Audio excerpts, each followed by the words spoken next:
the ever talented Jason Nelson from the Nelson family right here in Baltimore was saying in the lyrics to that song. And so some of the words were commitment and love and forever, and you can depend on me. And so this is identified as a gospel song, okay, or a Christian gospel song. And so there are many who feel as though it's really more appropriate for a wedding or a love song. And so we feel that it's both. The reason that we feel that it's both is because he clearly says, God says throughout, God says, I'm committed to you. God says, I'll never leave you. And so he's clear on it being a song as if it was being said to us as God's children from God. God is singing that to us. But it's also clear that it's words on it. The lyrics are words that can be shared from a man to a woman to a man in vows, wedding vows, in your life, in your commitment to each other forever. You can depend on me. I'm not going anywhere. And so we felt that that was a good song, a good foundation to build on in terms of those lyrics to help us as we aspire to talk about staying together forever through thick and thin. I think I was trying to write down what he said. Yeah, through thick and thin, he's there. So that's why we started with that. And moving forward, as we strive to give you keys that we have actually used, we've actually implemented these keys moving forward. We believe that God created marriage to be a blessing to both husbands and wives. We believe, based on what the Bible says, that it's meant to be a lifelong covenant. We know we've been married 39 and a half years, close to that. We've had our share of struggles and challenges.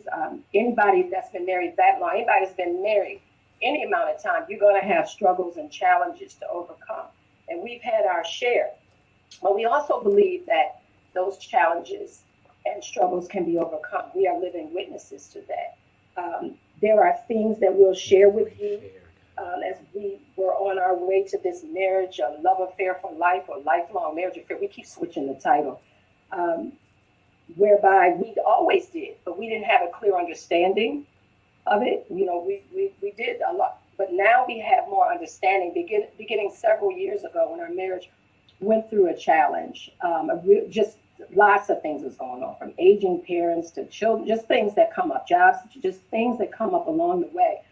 And we made the determination, we had to be intentional. And so I would say to you that as a witness, you can have a deeply rewarding, lifelong commitment. I think we can stand on those 39 and a half years of marriage to say it is possible to overcome challenges. You have to be determined, you have to be purposeful, and you have to be intentional. And that's what we had to do. We had to sit down and say, look, okay, we need to try to do some different things and come up with some different strategies and just sit down and learn.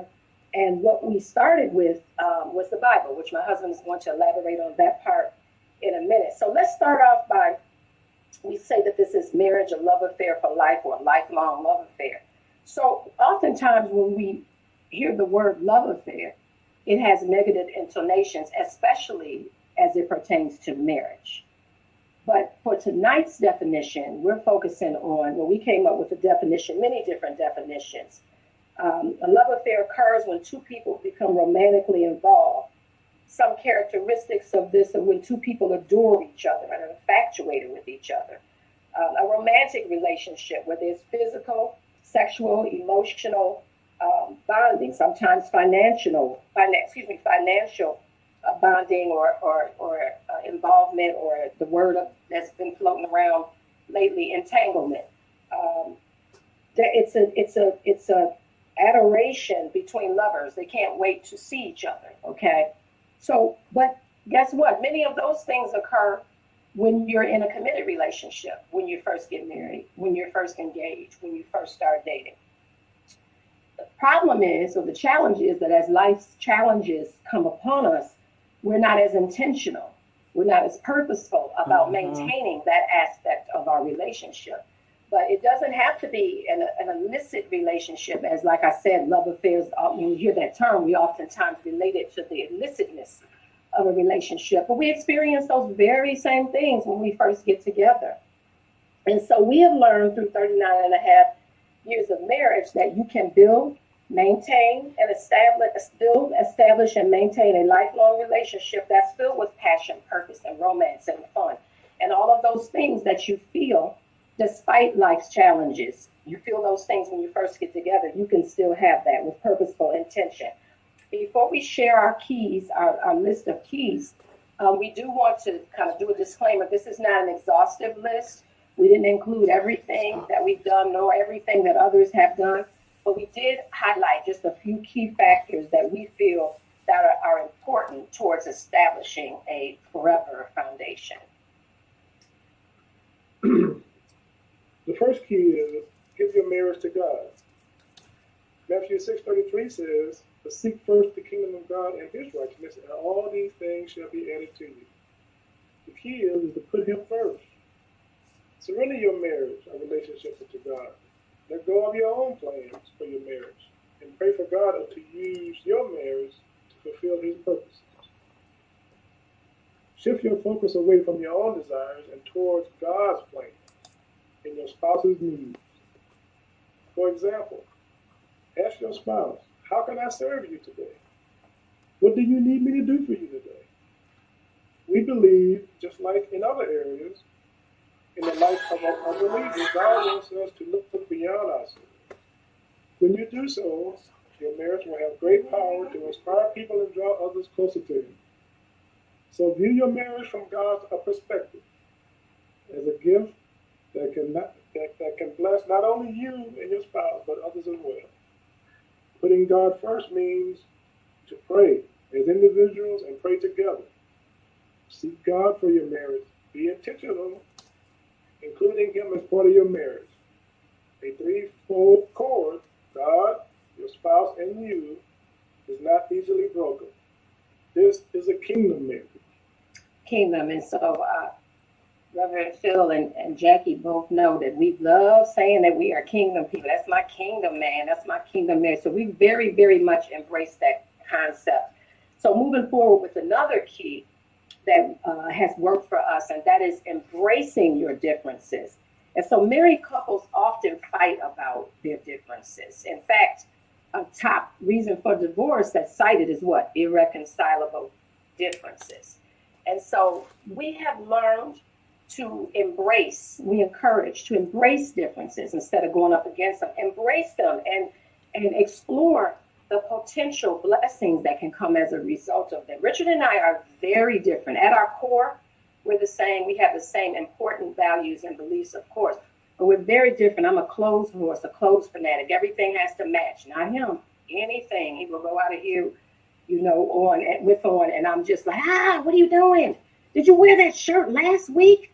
It's a shirt. It's clean, isn't it? So, just other things. I did want to share that your differences can complement each other instead of looking at it as something that goes against. If I use an example for Richard with sports, he is just, I used to view, when we first started dating in the first several years of our marriage, sports was my competition.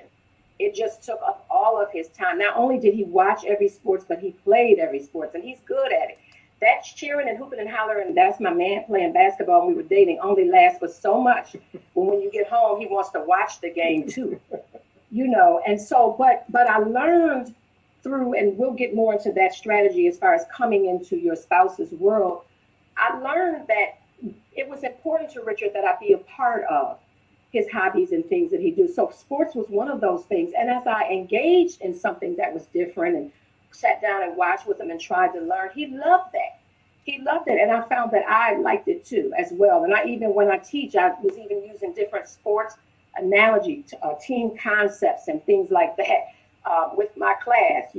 One of my young people, Brent, even put on Facebook one time, "Miss Tina, you need to talk to my wife about, sports," because I'll chime in with the guys sometimes. So I don't know a whole lot, but I have learned more from opening myself up to be embracing towards my husband, his differences. It can grow you closer, and it can grow you closer to God as well. Were you gonna say something, honey? Yeah, well, she did, and we used to on New Year's Day and stuff, when they had all the bowls, all the college bowl games or whatever. That was one of her times that she would get in the car and go to the mall and go shopping, okay, and just leave me at home to watch the games all day long, okay. Well, that also cost me a lot of money too. So, so then as we grew older and Wiser. she get wiser, right? She finally decided she's gonna sit down, and she did, and she started, listening and watching stuff with me, and she found out that there's a whole lot of stuff in sports that's better than any type of gossip column or anything that you can read about. We should sit down and Well, go. yeah, but anyway, but there's a whole lot of things Intriguing. going on. Okay, a whole lot of things going on. It's not as boring as I thought. Put it like that. Right. So she found out, and so she started watching, and now she even sometimes calls me or whatever and says, "Did you hear about something being traded? Or did you hear about it?" And I was like, "No." She says, "Well, he was." So, but anyway, she has taken an interest, right, and that has drawn us closer together, and we can spend more time together doing that together and stuff. And it's a way for us to bond more too. So, Yes. So did you take an interest in her shopping? I do go with her when she wants me to. I will go with her. I will actually, if she wants me to critique something, I will do that or whatever. The critiquing. Everything looks good. He won't. Everything looks good. I will tell you when something that I really don't Yeah, like. you've learned to. You've learned to. I will tell you. But that's just one example. We're just different in our personalities. Given the situation, I can be very vibrant and engaged, and Richard falls back. But he's mostly, just kind of loud and just, sociable. And I kind of fall back in social environments. And so we had to adjust to that, though, instead of me like, "You're always everywhere." And then him like, "You just kind of stand off in the corner." We kind of compliment each other with that. And he tries to kind of engage me in, and then he'll kind of come over and stand with me and not have to be everywhere sometimes. So you just learn to embrace those differences, and that can help to strengthen instead of those differences coming between the two of you and causing a problem. Another key factor that we have, I think, am I up next for you? Okay, is move beyond the small story to the greater story. What does that mean? That means as important as your marriage is to the two of you, and I hate to refer to it as a small story, but as you want to look beyond just the two of you. Our marriage is bigger than Richard and I. Why? Because God has blessed marriage. It's about a greater work that the Lord God causes you, or calls is a better word for you to do. You want to consider that others watch. We've had people in church that I don't even know pay attention to us, come up to us. You remember the one young lady, we were walking out and she said, "You are always there for your wife, making sure that you escort her in, and we just things she was saying that we never realized that people even paying attention to is just what we do." And so your marriage is bigger than the smaller, although important story of just the two of you. And that's important to understand. Your marriage this is a quote, your marriage should reflect and show everyone who sees you what a kingdom marriage in action looks like. So you have to keep that in mind. It's not about trying to impress anybody. It's not about that. It's not about fronting or perpetrating. It's about being real about who God has called us to be in our marriage, and understanding that it's not just limited to here. This right here, this format where we are right now with the Millers having the victory talk and the fourth, Friday of every month being dedicated to marriage, and us being here, is evidence of that it's bigger than just the couple itself. So. Yeah, one of the other keys is pray about God's vision for your marriage. Take a few days to go on a retreat with your spouse to seek God's guidance for your marriage. In prayer, confess and repent your sins. Talk about the big issues in your marriage and ask God to tell you and your spouse what He wants you to accomplish during the coming year. Listen for God's responses and write down the messages He communicates to you and your spouse. Every year, try to go on a vision retreat together.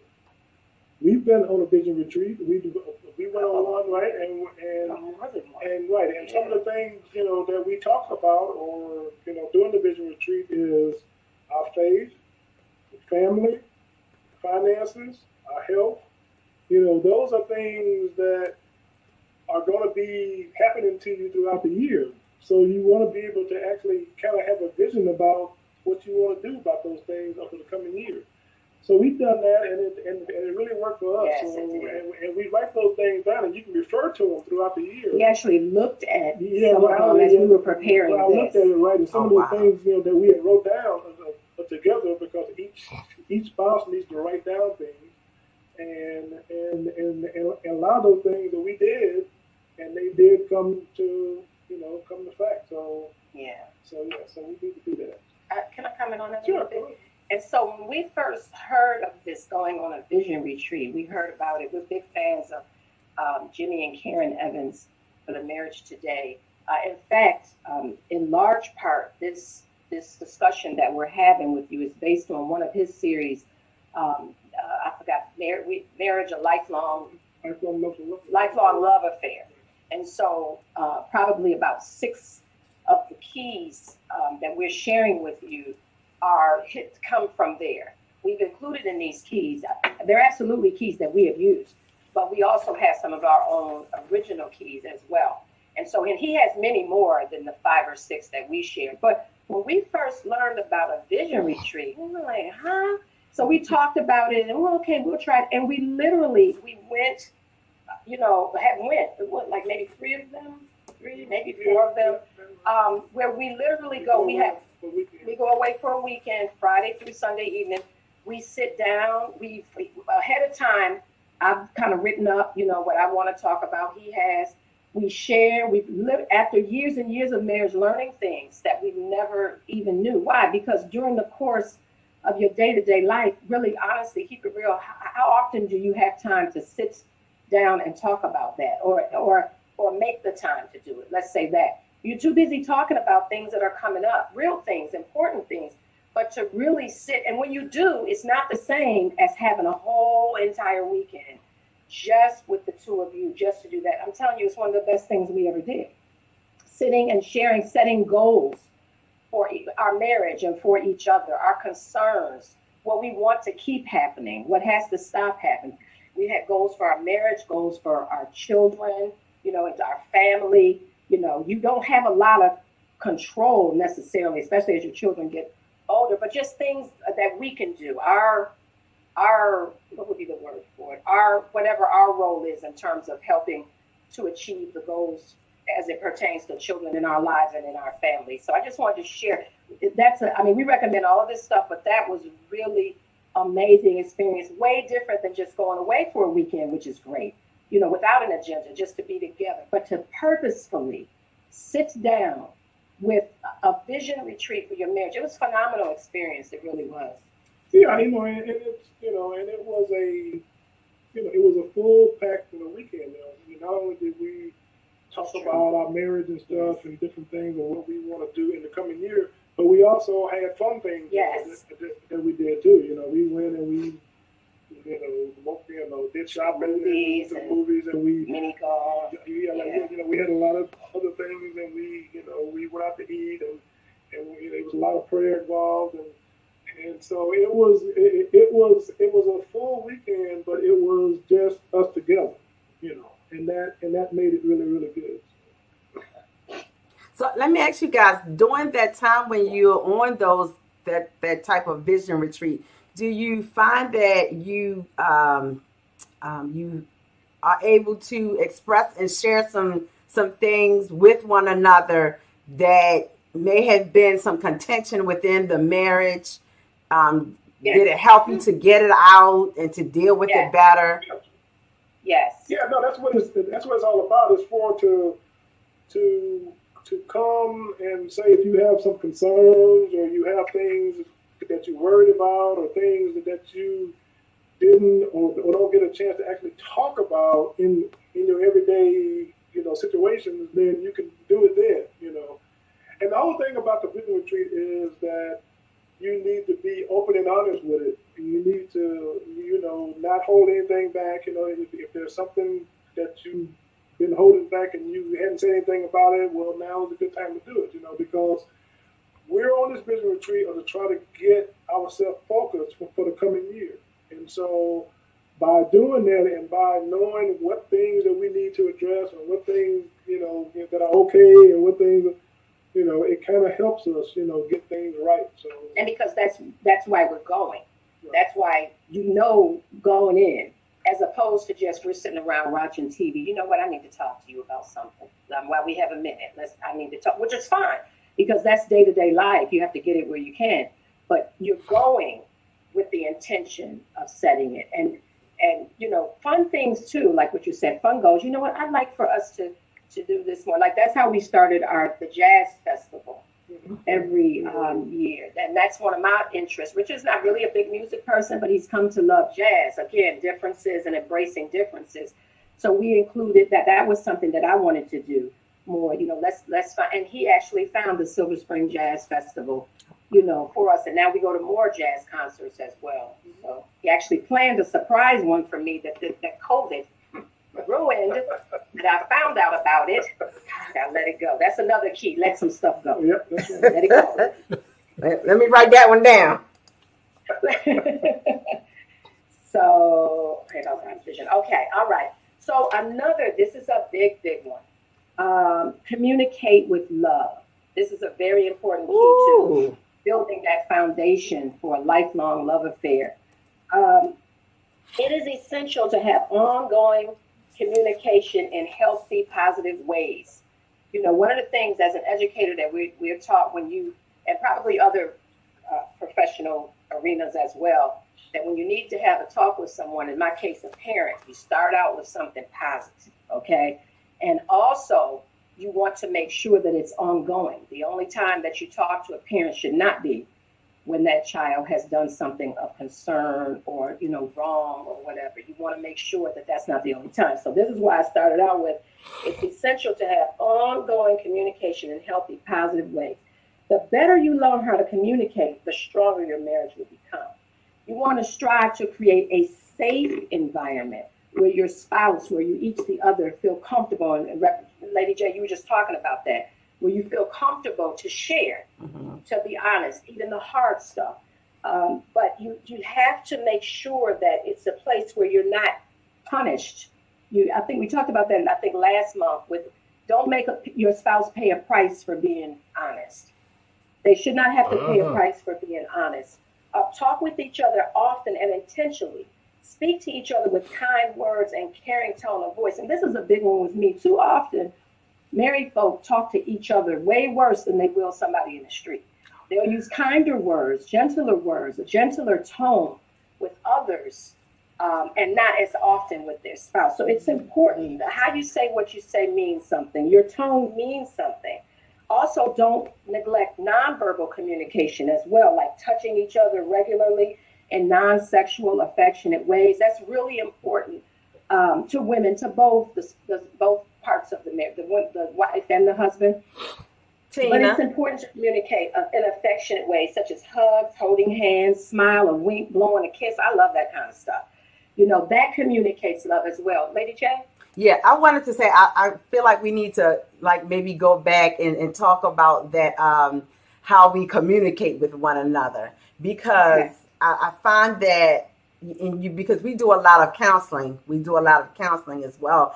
And I find that, couples in how they talk to one another, it's, that causes a breakdown within the marriage and within the communication, because just simply by the way that they talk to one another.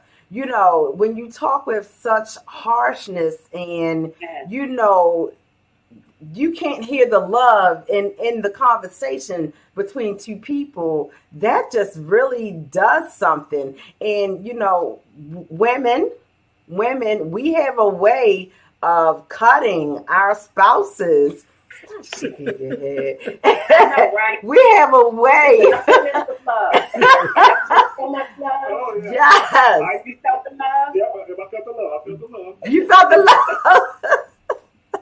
And so, and it's hard when we talk to our spouses in a certain way, it's hard to bring them back. Yes. Into, because that love. Once it's out there, it's out there. Yes. It's out there. Yes. And you can be as sorry can be, but some stuff you can't take back. The wound, the cut, and scars. We learned about beautiful scars because I'm going to be honest, struggled in that area. I've grown, a while. I'm used to being, I'm the oldest, I was used to being, my mother had all of us young. I was like the mother, the oldest of 5, and it eventually became 6. And so my mother used to tell me, she said, how you say what you say means something. Oftentimes it means more than what you say, how you say what you say.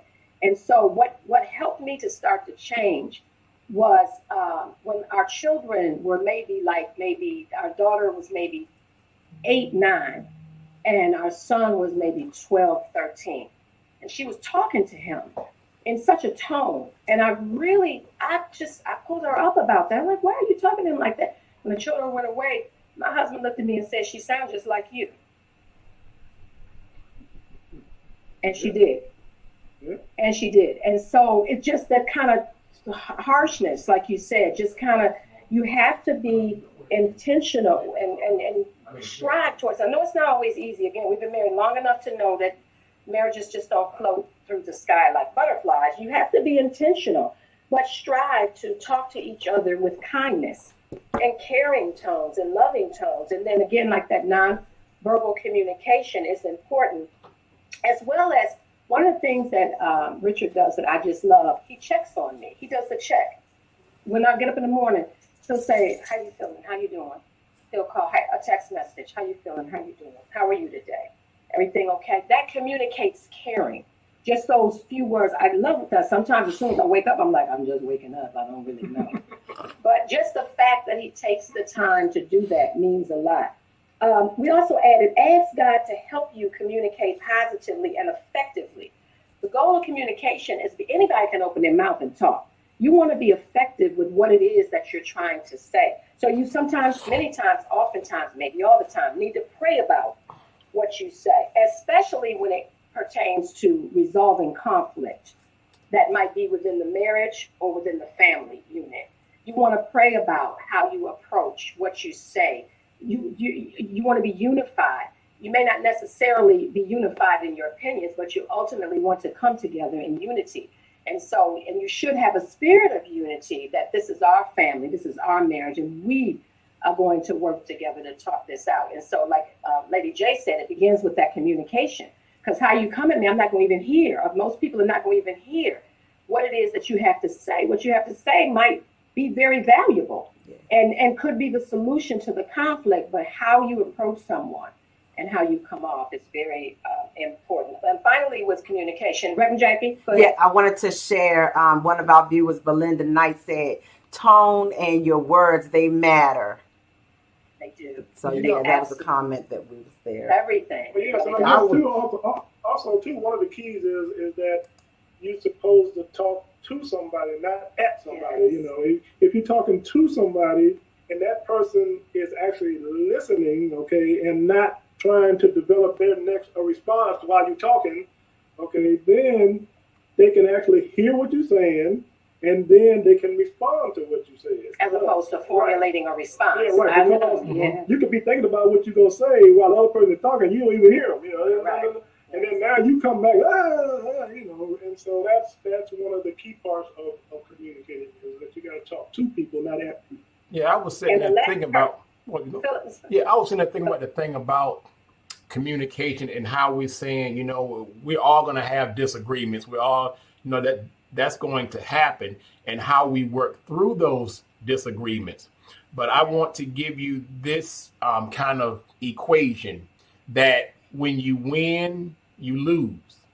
Because a whole lot of time when we're having disagreements, both sides are trying to win the disagreement.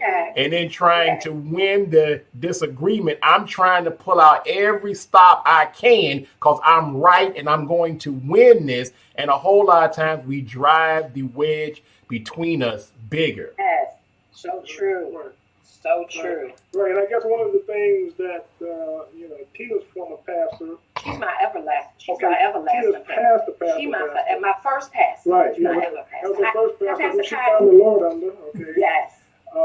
She one of her things that she told us was, she said, it's not who's right, it's what's right. She told us that in our marriage counseling, our premarital session, right? Yes, she sure did. Oh, baby, that's the. I remember. 9 years ago. That's exactly what she told us. It's not who's right, it's what's right. The last part I want to say about communication is learn your spouse's love language. We went through and at St. Stephen's and on our own the book journey of the 5 love languages.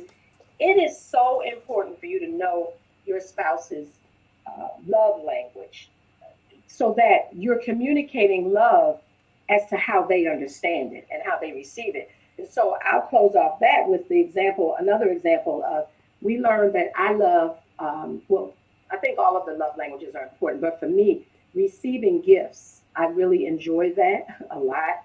And quality time. You got to spend some time with Tina.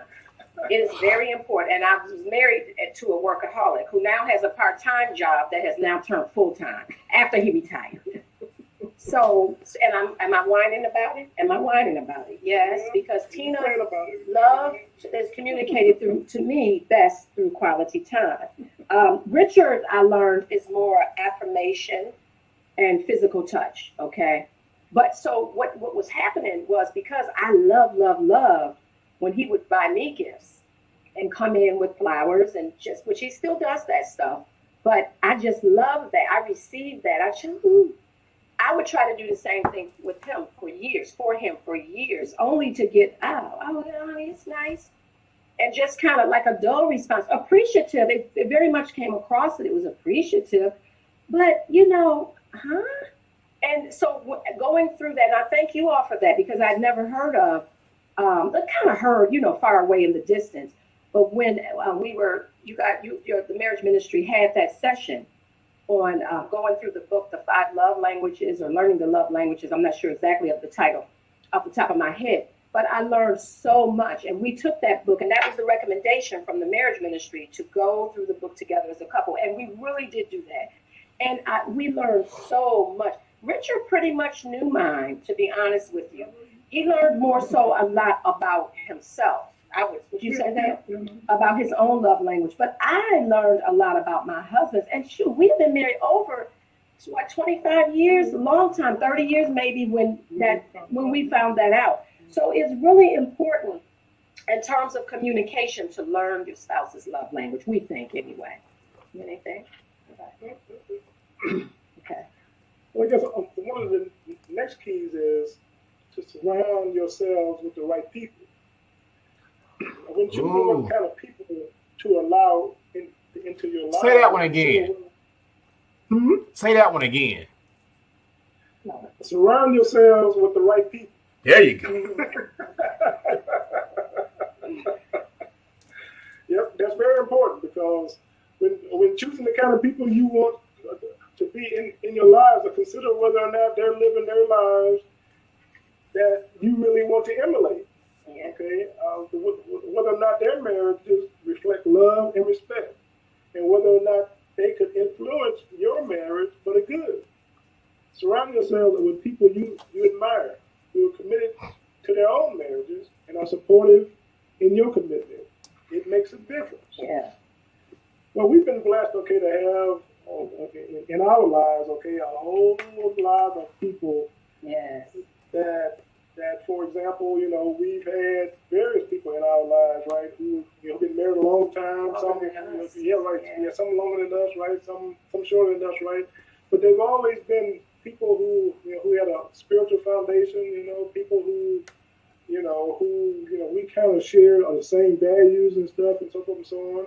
And God has always put those kind of people in our lives. Yes. So that was one of the things that really, really, helps us, as we try to keep our marriage, on the straight and narrow. Yeah. Yep.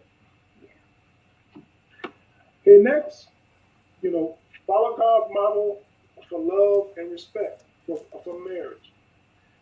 intends for husbands to love, nurture, and be sacrificial for their wives, and wives to treat their husbands with respect and honor. When you and your spouse do these things for each other, you usher God's blessings into your relationship. For me, understanding how important a security is for my wife, then providing that security for her enhanced our marriage in so many ways. The emotional security, not just financial, because I've always been able to provide financially for our family and stuff and everything, and that's why I work so much. Okay, but for the emotional part of which is what she really needed. Okay, but that's emotional. The emotional security, then that was something that I was a little bit maybe not doing what I was supposed to do. So really, when I changed that, and I would give her that emotional security by, like she said, checking on her, listening, okay, which is very important. Being a good listener is very important. Sometimes, like your wife just want to talk. They don't want you to fix something. They don't want you to say, okay, yeah, this, that. They just want you to listen. Okay, and so being a good listener, and then to just say, what can I do? Okay, well, what can I do? Even maybe even just a hug, just to hold them or something. Might be all they need. They don't need you to come back with this big elaborate plan, right? Well, yeah, I can take care of this. I can take care of that. All they want you to do is just listen. So I found that out, right? And one of the things that we know is that an unhappy wife means an unhealthy marriage. So happy life, happy wife. Yep, that's right. Happy wife, happy life. Yep. So I wasn't quite sure, but the scripture that you guys were alluding to was Ephesians 5. Yes. Ephesians 5:25. Yes, Ephesians 5:25 says, "Husband loves your wife just as Christ also loved the church and gave himself for her." Mm-hmm. So we know that, okay, and then we also, from the wives, Ephesians 22 says, "Wives, submit yourself to your husband." Yeah, I'm sorry, 5:22. Submit yourselves unto your husband as unto the Lord. So yes, those are the two scriptures that we kind of base that on, and that's what the word says. Okay. Miss Victoria said, because there were a couple comments, but I'm just going to go back a little bit. Donald Pearsall said, great point. It's called the scorecard syndrome. And that's what I think we were talking about, keeping track of who was right and who was wrong. Okay. And then Miss Victoria. When we do marriage counseling, yeah, it isn't. We talked up. We call it, keeping the checkbook. Trying to, we constantly trying to make deposits, constantly, but it doesn't work like that. You can't do that. Yeah, it doesn't work that way. Miss Victoria said, "You guys are an amazing inspiration to married couples. You have raised two beautiful children, and it makes my heart glad to see positive, productive, God-fearing Black families." Thank you, Miss Victoria. So much. Thank you so much. That's to God goes all that glory. To God be the glory. Because there were times. But God. That's right. But God. Just hold on. That's why we're saying hold on and be intentional and care and make a determination that the devil is not going to have your marriage because he wants it. We are, if anybody out there doesn't know, and I'm here to tell you, the family marriages is the enemy's #1 target. There is a red target on your head, on your back, anywhere on your carotid artery, anywhere. He is out to get and to destroy. And so, you have to be intentional. And our final point today will kind of drive that home. Any other comments you want to share, Lady J? Not right now. Okay, all right.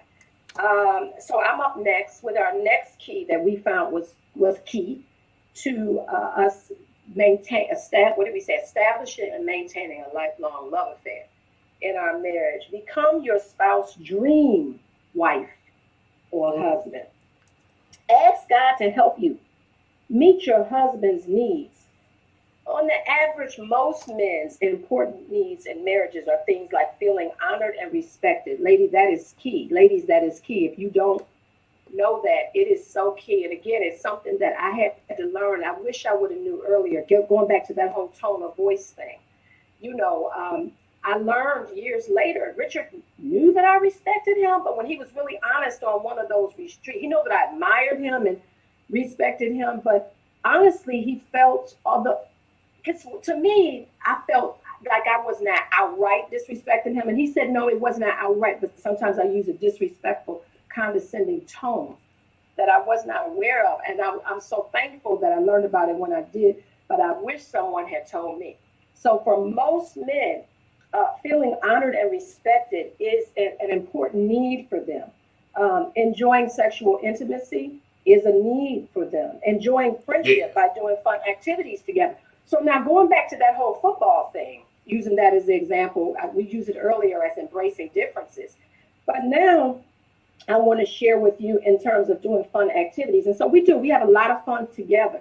But one of the things that I learned, attending different seminars and workshops and just going on these book journeys and things together, is many men, and mine, talking about my dream husband, wanted me. He actually wanted me. He actually loves when I am engaged in his sports. And I call him, and he thinks it's cute. He thinks it's adorable. When I'm asking questions, first of all, I didn't like it, period. But then I didn't think he wanted me around, because there's always guys together and whatever. But he very much, I learned, enjoyed, right? Yes. Very much enjoyed. She's become my best friend, okay, which means, I want her to be around all the time. And so we share a lot of things now, okay? She shares in with my, sports and watching, sports shows and different things.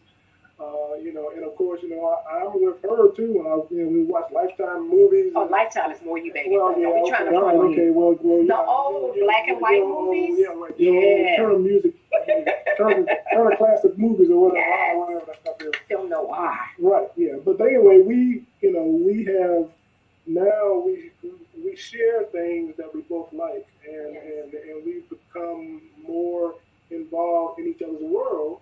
And it's great. Because I don't have to go out all the time now and be with the guys or be with women, okay, because I got somebody right here that I can watch the game with. I can do stuff with. I can listen to a sports show or something, and she's really interested too, and she likes it too. Yeah. But all the while maintaining our individualism. Sure. Oh yeah. So, we have our time. Yeah, we have our individual. She got to go read her books, right? And I have to, do my stuff and do my, things, that I'm involved in. Uh-huh. But we do still come together and do a lot of stuff together. So, and that makes it good. So, in talking about meeting your husband's needs, okay, and giving general information about, most men want to feel honored and respected. The sexual intimacy, enjoying friendship and fun. That's all, kind of across the board. But I want to emphasize to you, ladies, wives, know your husband's most important needs. Study him. We study and we learn when we're dating. We know. We study. We might, if we're in high school or, college or whatever, or we see somebody at work or we see somebody at the grocery store, she should be coming out right about now. I'm not talking about stalking. But we study, we learn what that person likes. And so it's great to know the general needs of most men, of many men, but be more specific. Again, the word is intentional. Study your husband. What are your husband's most important needs? The goal is to strive to be your spouse's dream mate. Same thing applies for husbands. Ask God to help you meet your wife's most important needs. For most women, it's security, whether it's financially or emotionally. It's displaying affection, open and honest communication, and the husband showing family leadership. That's important to many women and many wives. wives. But again, what are your wife's most important needs?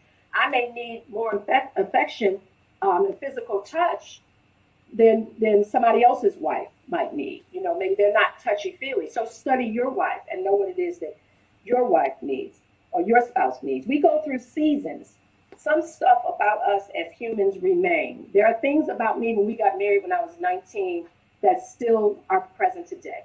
There are things about Richard that are still present today. However, as time passes and we go through seasons and people evolve and grow and change, what your spouse, as you desire and strive to become your spouse's dream wife or dream husband, what they need may change with the times.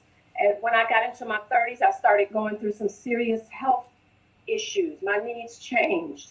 You know what I'm saying? There were things about me that remained the same. There were things about me, that changed. The same thing with Richard and his career, the overworking aside, just the type of support that he needed, from me for maybe certain periods of time, if he had a really strong project going on or things like that. So it's important to know what your spouse needs and what season they're in and where and how you can meet their needs. Yes, ma'am. Yeah, absolutely. Awesome. I just want to jump in there. We are about to come to the top of our 8 o'clock hour, but I wanted to, say that, in regards to seasons, every marriage, just like the seasons change, winter, spring, summer, and fall, our marriages change. Our marriages go through changes, just like, winter, spring, summer, and fall. But not only, do we just go through changes. If you've noticed, your relationship changes as the season changes. Yes, things absolutely. change within your marriage as the season changes. I've noticed that, Phil gets a little, he gets a little cranky. He gets a little bit more antsier when daylight savings time changes. When it gets dark outside earlier, that affects him. It has an effect on him. The cold weather, it has an effect. The cold weather has an effect on me. The winter, I'm not as, I don't want you all up near me when it's, because my body is ache. I just wanted to share that, It's important. Thank you for doing so. Yes, our relationships have seasons, and we go through changes just like, our weather changes. And so I think that was, that's a big thing to, to pay attention to, Miss Victoria says, God bless you, Miss Victoria. I thank God for this ministry. It is so needed and appreciated. Empowerment of God's people is important and necessary in this day and time. Thanks for a wonderful virtual Friday evening. To God be the glory. Thank you, Miss Victoria. That's a sweetie. That's our church mother, our church mama. her and Pop Green. So we appreciate them. Okay. I don't know. Do you guys have much more? Because we would love to bring you back next month for a part 2. We would love to come back. We have just a few, but we would love to come back. Okay. Part two. Really key. Okay. So hang on to those. Part 2. So you guys sequel. So to our viewers, we thank you for joining in tonight. We encourage you to come back next month on the 4th Friday of next month for our part 2 with Richard and Tina Coleman. Our marriage is a love affair for life, and it takes work. So I encourage you, put the work in. I did type in as they were sharing their keys to a marriage, a love affair for life. I did type in, the keys as they were sharing them. So I encourage you, our viewers, to go back and just, scroll through and take you some notes, make some mental notes, or jot down some things. And if you have not done so, I truly, truly encourage each and every couple to go through the 5 love languages. Learn your spouse's love language. I'm telling you, it will save your marriage. Don't you think so, Phil? Yeah, because some of y'all are in the same house, you're in the same book, and you ain't speaking the same language. You talking, and she is looking at you, huh? I don't know what you saying. Can you speak my language? You speaking that gibberish. Baby talk. you buying her stuff and she needs you to hold her. Or you buying him stuff and he just needs you to tell him, that you appreciate him. So it is so imperative. It is imperative to our relationships that we learn, and not just learn each other's love language, because you can learn each other's love language and not use it.